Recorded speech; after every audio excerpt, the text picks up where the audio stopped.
Now, Saturday marks 1 year since Salman bin Abdulaziz was crowned King of Saudi Arabia. 2 months after he came to power, Saudi Arabia led a multinational military intervention into Yemen. In June, the UN declared Saudi-led airstrikes on Sadr city in Yemen to be in breach of international law. In the following month, during the annual Hajj pilgrimage, more than 2,000 people were killed, either from being crushed or suffocated. It was the deadliest Hajj disaster in history. And then in December of 2015, Saudi Arabia managed to unite parts of the Syrian opposition. And then, for the first time, Saudi Arabia allowed women to vote and run in municipal elections. In early January, international protests were sparked, including within Saudi, after 46 prisoners, including a prominent Shia cleric, was executed. Well, let's get more on this. Let's bring in Salman Al Ansari. He's a Saudi writer and political commentator. He joins me live from Riyadh. Many thanks for joining us, Salman. Just listening to my list there, are you surprised by how King Salman's first year has gone?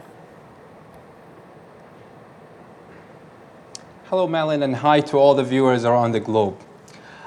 First of all, I don't think the Saudi public in general are surprised, because that's very anticipated to see such actions by the Saudi monarch against the expansions of the Iranian regime in the region. So it's been very expected and anticipated, and we could actually anticipate the same actions by the previous king as well, King Abdullah, who has passed away. So because we have been somehow cornered to be acting decisively against the expansionistic plans of the Iranian regime. So I don't think it's something to be very surprising. That's number one. But what is very considered to be like a progressive step is the fact that King Salman has already made a policy of governance within the kingdom, within the ministries, and segregated 2 cabinets and make them to be more efficient and effective on leading the ministries, etc. So we are having high governance within the kingdom. We are reducing a lot of corruption, let's say. We are having a very progressive path, and I think we are in the right direction, even though despite the fact that we are having a huge economic issue with the prices of oil, etc. But I think with challenges come opportunities. But regarding the Saudi stance in the region, regarding how it has become more of a regional player, I don't think it's only a regional player, but a global player, because of 2 things. First of all, the coalition, the Arab coalition that has been managed by the Saudi government to liberate Yemen. It has already successfully liberated more than 80% of the Yemeni lands, and we have already sent back the legitimate government to Aden. And I'm pretty sure that it's going to take a couple of more months until the whole country is fully liberated.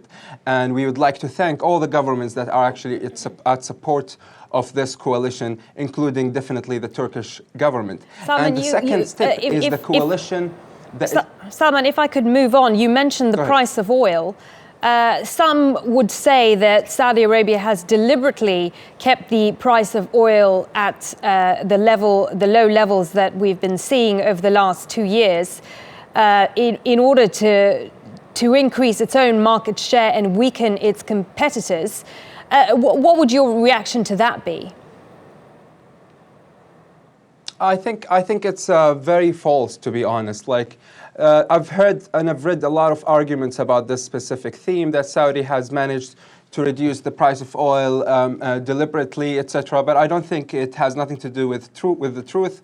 For a specific reason is the fact that Saudi has already said to the whole countries, that specifically the non-OPEC countries, that if they going to reduce their production, Saudi will do so. But it's not going to be at the cost of only Saudi to be reducing their production level, and then other countries will fill the gap and take their position. So I think it's merely an issue of supply and demand more than any other thing. So that's number one. But regarding the other Islamic coalition, which I think is very crucial step that the Saudi King Salman has taken, and part of it is the government of Turkey and 34 Muslim countries.